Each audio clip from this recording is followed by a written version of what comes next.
아가서 8장 5절 말씀을 함께 보겠습니다. 네, 아가서 8장 5절 말씀 같이 한번 읽겠습니다. 8장 5절입니다.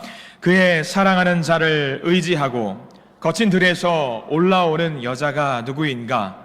너로 말미암아 내 어머니가 고생한 곳, 너를 낳은 자가 쓴 그곳 사과나무 아래에서 내가 너를 깨웠노라. 아멘.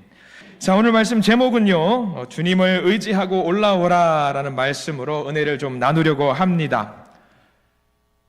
요즘 여러분들 삶이 좀 어떠신지 모르겠습니다. 많은 분들이 그런 고백을 하십니다. 이런 단어가 가장 적절한 것 같습니다. 삶이 좀 퍽퍽합니다. 삶이 좀 어렵고 말할 수 없는 아픔과 고통의 기도 제목들 참 많으실 것 같다라는 생각을 합니다. 그때마다 여러분들은 어떻게 그 위기들을, 그 어려움을 극복하십니까? 어떤 분이 대표 기도를 한 교회에서 이렇게 하셨습니다. 집사님이 이렇게 기도를 하셨어요. 특징적인 것은 그 기도가 매번 똑같다라는 겁니다. 똑같아도 상관은 없습니다. 근데 왜 그렇게 기도하시는지 궁금했다라고 합니다. 어떤 분들은 그 집사님이 대표 기도를 하실 때에 헷갈리셔서 기도문을 또 반복해서 읽으시나 보다라고 하셨다라고 해요. 근데 그 집사님이 기도하실 때마다 3번, 4번, 5번 반복이 되는 겁니다. 같은 기도 제목입니다. 기도 내용은 이겁니다. 주여, 우리의 기울어진 곳을 지탱하여 주시옵소서라는 기도만 계속해서 반복해서 하시더래요. 우리의 기울어진 것을 지탱하여 주시옵소서. 한 번은 그럴 수 있겠다 싶었습니다. 2번, 3번 반복해서 그렇게 기도를 하시니까 다들 갸우뚱하시는 겁니다. 저게 무슨 말일까? 특별한 사연이 있는 것 같은 기도입니다. 근데 잘 모르겠습니다. 기울어진 곳을 지탱하여 주시옵소서.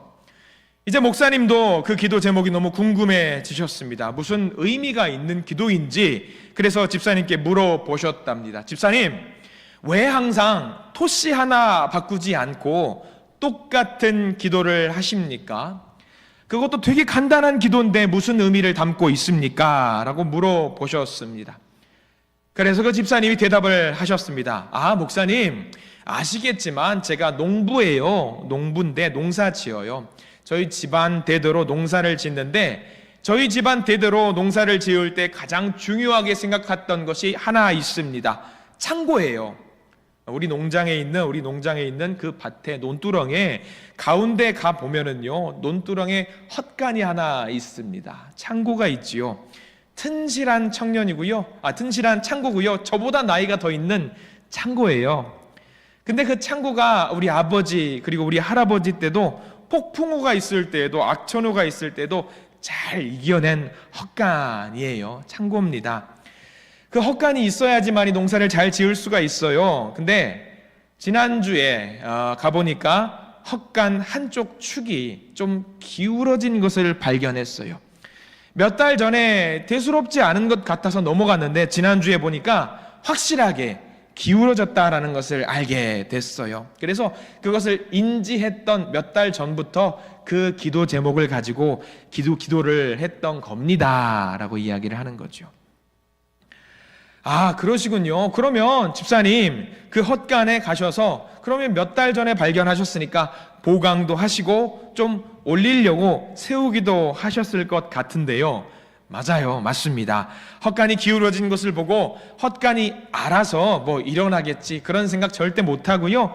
기도하면서 제가 보강을 했습니다. 내가 일으켜 세워줘야지 하면서 보강을 했습니다.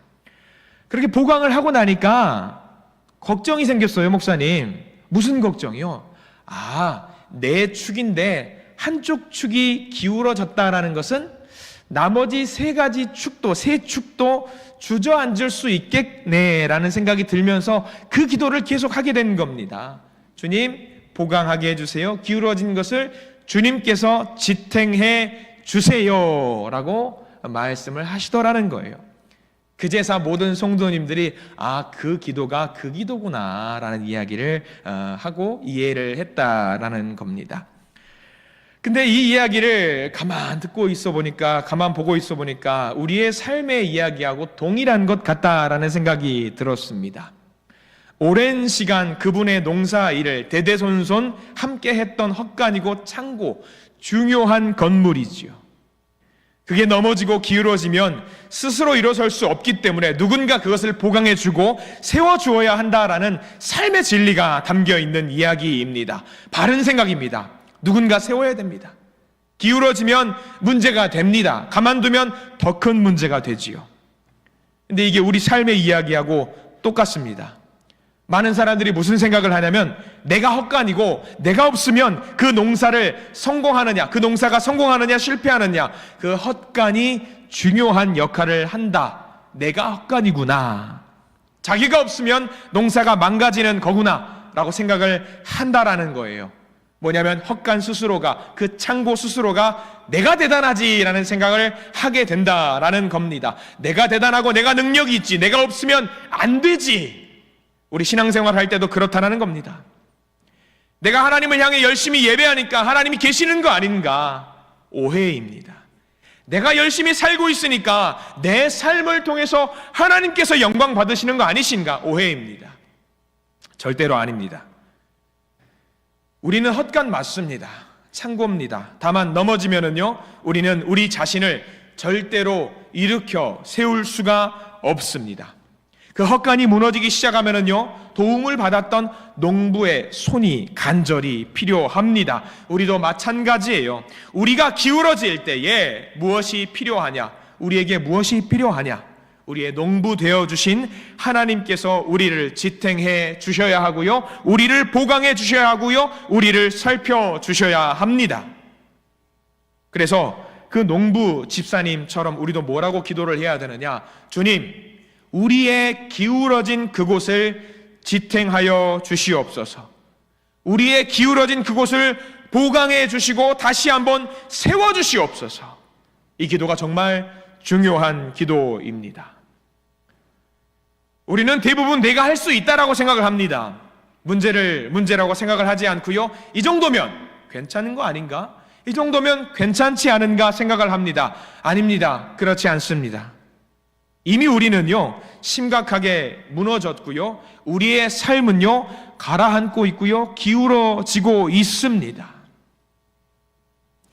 우리 성도님들이 병원에 가시면서 제일 많이 하시는 말씀이 뭔지 아십니까? 이런 말씀들을 저한테도 많이 하십니다. 목사님, 사람 몸뚱아리는요, 고쳤어야 합니다. 고쳤어야 합니다. 고치지 않고는 살 수 없습니다. 당연합니다. 고쳤어야 합니다. 근데 문제는요, 여러분들 스스로 여러분들의 몸을 고칠 수 있으십니까? 없을 겁니다. 도움을 받아야 합니다. 현대의학의 도움을 좀 받아야 합니다. 하나님의 도움을 반드시 받아야 합니다. 하나님, 제가 기울어지지 않게 도와주세요. 하나님, 저를 좀 잡아주세요. 하나님, 저를 지탱해 주세요. 여러분들 기울어진 부분이 어디십니까? 사람마다 아마 그 기울어진 것이 모두 다를 겁니다. 우리의 기울어진 부분, 그 부분을 잡아달라고 여러분들 간절히 하나님 앞에 기도하시기 바랍니다. 많은 사람들이 기울어진 곳이 달라요. 이 시대에 많은 실패를 경험하고 있는 청년들, 많은 아픔이 있습니다. 기울어진 곳이 젊다고 없는 거 아닙니다. 젊다고 있습니다. 원했던 결과가 나오지 않습니다. 아무리 열심히 해도 불합격하는 사람들도 있고요, 열심히 해도 낭망하고 실패하는 사람들이 있습니다. 반복되는 사람들도 있습니다. 여러분들 자녀 손들의 문제를 한번 보시기 바랍니다. 아이들이 말을 듣습니까? 잘 안 듣습니다. 왜 이렇게 말을 안 듣는지 모릅니다. 어렸을 때는 그렇게 말을 잘 듣는 내 아들, 내 딸이었는데 저 친구들이 말을 안 듣습니다. 그래서 부모님들의 마음에 화가 쌓입니다. 자녀들에 대한 실망감도 커집니다. 내가 아이를 잘못 키웠나? 자식들과 내 자신에 대한 불신이 쌓입니다. 기울어지기 시작합니다. 건강 문제는 이미 말씀을 드렸습니다. 고쳐 쓰긴 쓰는데 건강의 문제, 한번 넘어지고 나면 무슨 문제가 생기냐면, 한번 무너지고 나면은요, 자신감이 없어집니다. 한번 아프기 시작하면은요, 자연스럽게 다른 곳이 아파요. 그러면 내 몸에 대해서 어떤 마음이 생기냐면요, 자신감이 없어집니다. 소극적으로 변하게 됩니다. 그러면 그 몸을 가지고 교회 사역을 할 때에 자신감이 없어지게 됩니다. 안 되겠구나. 다음에 해야지. 다음에 될 수 있습니까? 그 몸이 점점 더 기울어지고요. 우리의 마음이 소극적으로 변합니다. 해도 안 된다고 생각하니까 급기야 어떻게 하냐면 다음에 해야지. 그게 아니라 급기야 포기하게 됩니다. 해도 안 되는 거. 사람들은 말을 합니다. 일어나라. 한번 넘어진 거 가지고 왜 그러느냐. 일어나라. 세상에 휩쓸리지 말고 일어나라. 교회에서는 신앙적으로 이야기를 합니다. 권면하면서 말을 하지요. 강하고 담대하라. 아까 우리 특송으로 찬양을 하나님께 올려드렸던 찬양처럼 강하고 담대하라. 열심히 해봐라. 이게 근데 남의 일은요 강하고 담대하세요 이야기할 수 있습니다. 근데 내 이야기일 경우는요 강하고 담대하라 이거 어렵습니다. 여러분 굉장히 쉬운 예로 한번 말씀을 드려볼까요? 여러분들 제가 지금보다 더 살이 쪘습니다. 그럼 여러분들 대번에 저한테 뭐라고 말하실 겁니까? 목사님 살을 좀 빼세요. 운동도 좀 하시고요. 먹는 것도 좀 줄이시고요. 잠도 좀 주무시고요. 그렇게 말씀을 하시는 분들은 잘하고 계시지요? 잘하고 계시니까 저한테 그런 말씀을 하는 거 아닙니까?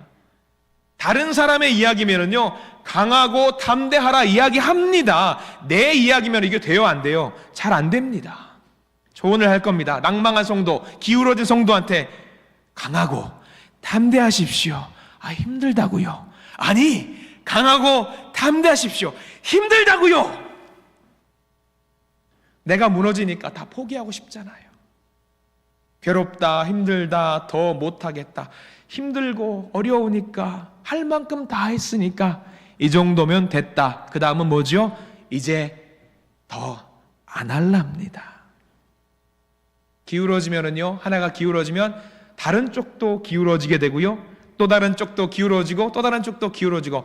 어떤 성도님들의 이야기를 드리면 그런 말씀을 해요. 아이고 목사님, 내 축 중에 한쪽이 기울어지면 아예 그냥 다른 세 축을 잘라버리면 되는 거 아닙니까? 그러면 균형이 맞는 거 아닙니까? 그러면 완전히 무너지는 거지요. 무너지는 거지요. 그런데 이렇게 넘어지고 일어서지 못할 것 같은 이 상황 속에서 주님께서 우리에게 귀한 음성을 주십니다. 오늘 말씀 아가서 8장 5절 말씀, 귀한 말씀을 주십니다. 특별히 아가서 8장 5절에 상반절 부분에 있어요. 이런 말씀이, 성경을 보셔도 좋고요, 저와 함께 화면을 보셔도 좋고요, 그리고 밑줄을 그어가면서 함께 읽기를 원합니다.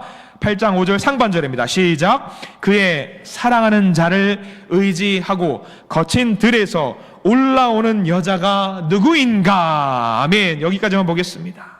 거친 들에서 올라오는 여자가 누구인가.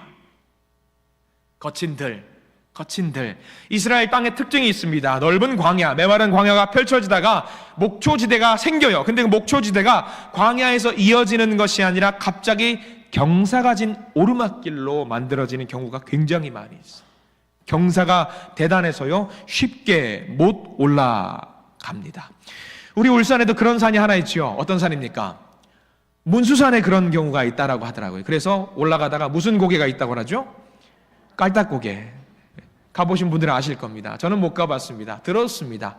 저희 큰아들, 둘째 아들이 등산을 한번 간다고 무더위 속에서 문수산을 올라가는데 다녀와서 하는 말이 있어요. 아빠, 올라가다가 거의 정상에 와서 정말 급경사가 있어요. 아 그래? 제가 들은 바가 있어서 거기 나가서 잘못하면 깔딱깔딱 넘어진다고 하더라.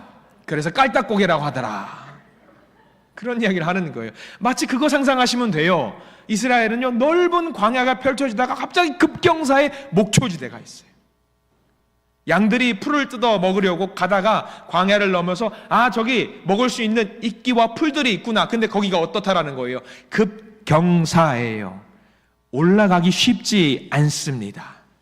근데 오늘 말씀 8장 5절 상반절에 특이한 점이 하나 있습니다. 거기를 올라가는 한 사람이 있습니다. 삶에 있는 모든 아픔과 문제와 어려움을 겪어내고 이제 평지가 펼쳐지는구나 라는 것이 아니라 급경사가 있음에도 불구하고 내가 기필코 저기를 올라가는 한 여인이 있다라고 고백을 하고 있습니다.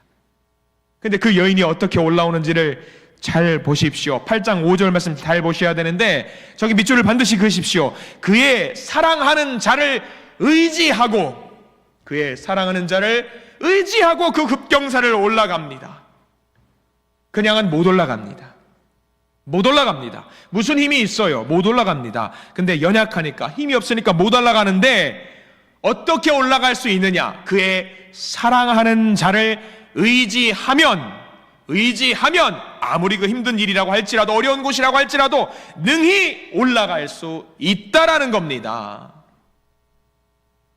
여러분들, 저기 의지한다라는 표현에 반드시 표시를 해두셔야 되는데 어떻게 의지하는 것이냐? 뭐 손을 길게 뻗어서 그럴 수도 있겠지만 히브리어 원어를 보면은요, 팔꿈치를 상대방의 팔에 끼고 딱 붙어서 올라간다라는 의미를 담고 있어요. 자, 여러분들 한번 기억을 더듬어 보십시오. 이 팔꿈치를 딱 끼고 가는 자세, 여러분 언제 제일 많이 하십니까? 한 번쯤은 해보셨겠죠? 언제요?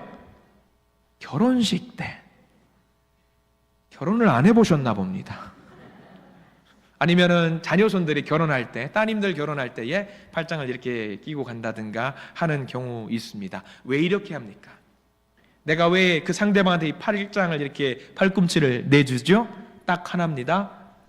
사랑할 때, 내 모든 것을 전심 다해서 주고 싶을 때, 결혼식 할 때 그렇게 하잖아요. 팔짱을 딱 끼면서 내 신랑이다 또는 내 신부다 자랑하면서 의지하는 마음을 담아서 행진하는 거죠. 성경에서는 오늘 아가서 8장 5절에서는요, 팔짱을 끼고 행진을 해요. 다만 결혼식장이 아니에요. 어디냐면 급경사입니다.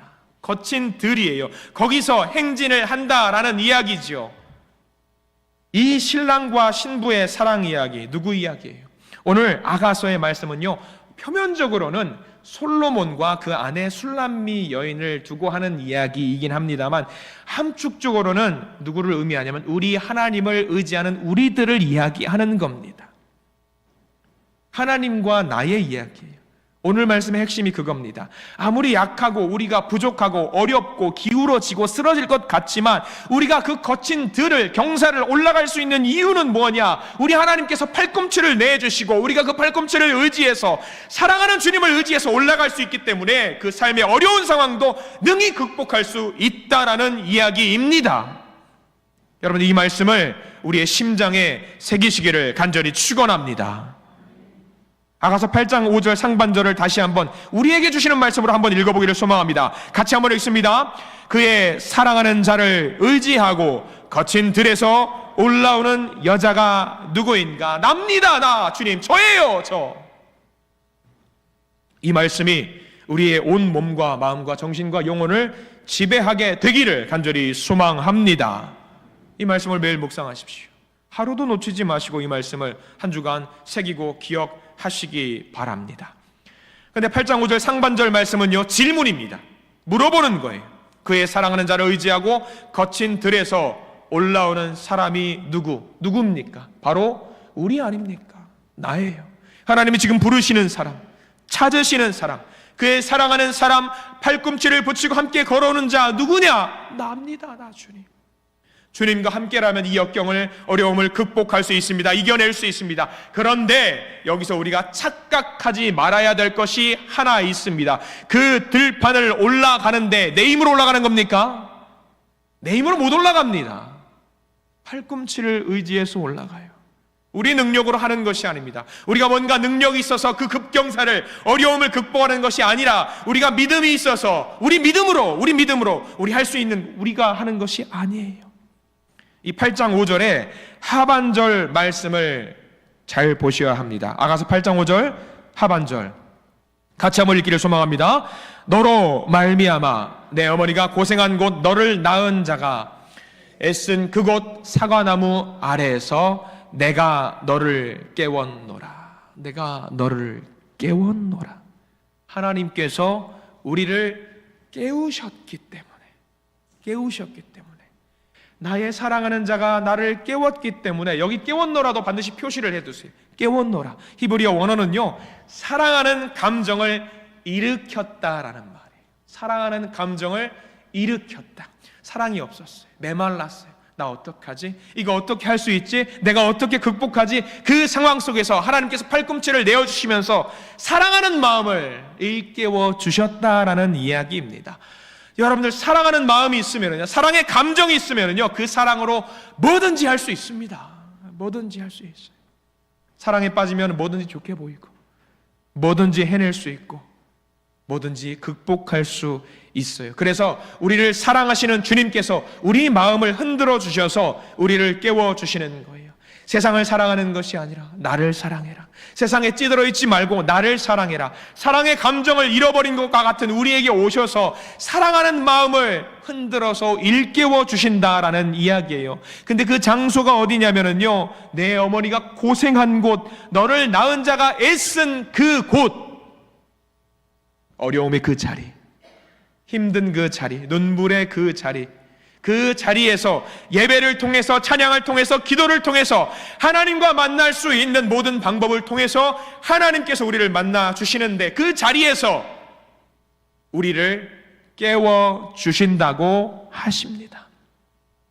지금 바로 이 자리죠.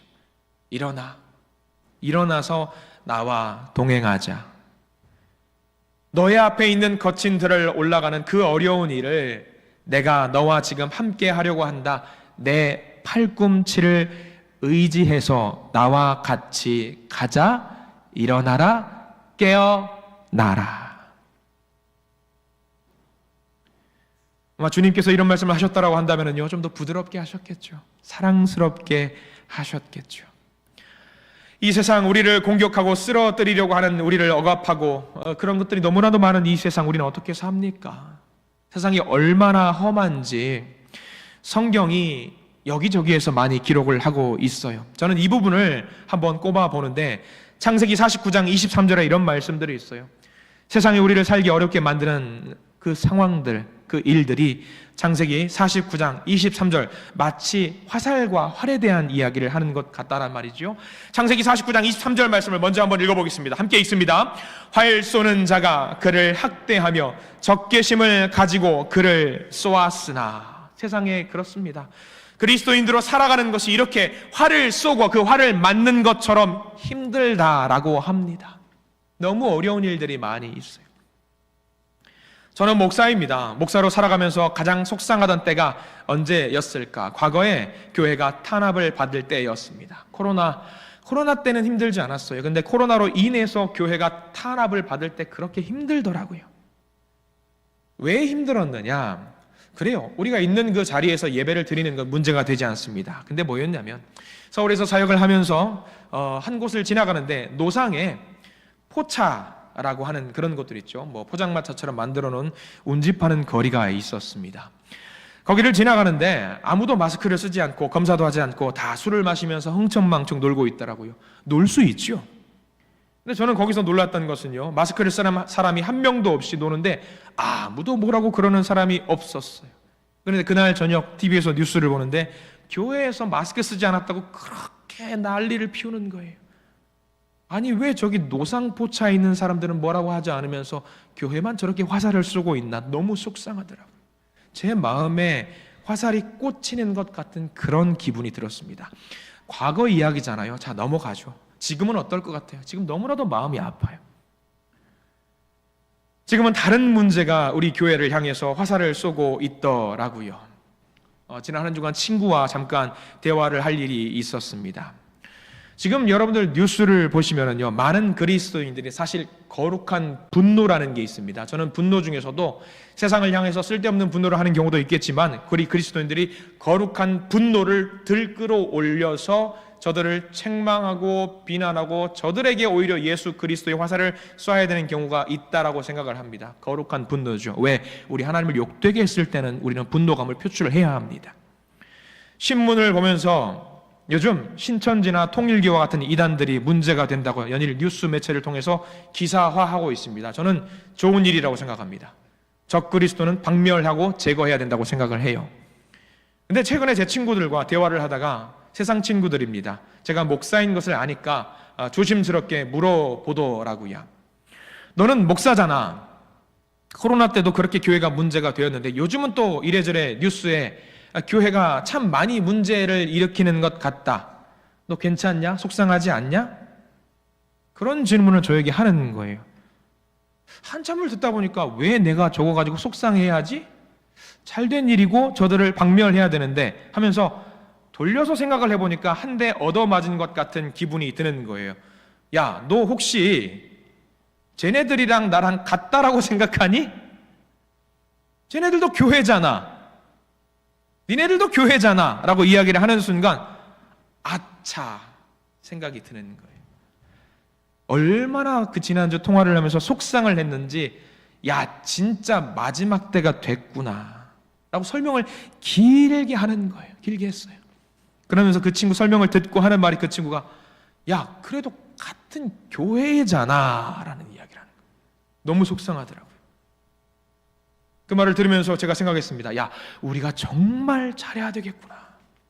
우리가 정말 하나님 바르게 믿고 세상에 하나님이 어떤 분이신지 잘 알려야 되겠구나라고 생각을 많이 했습니다. 우리가 아무리 노력을 해도 세상은 여전히 우리에게 화살을 쏘고 있구나라는 생각을 했어요. 그 화살을 맞는데 너무나도 마음이 아픈 거예요.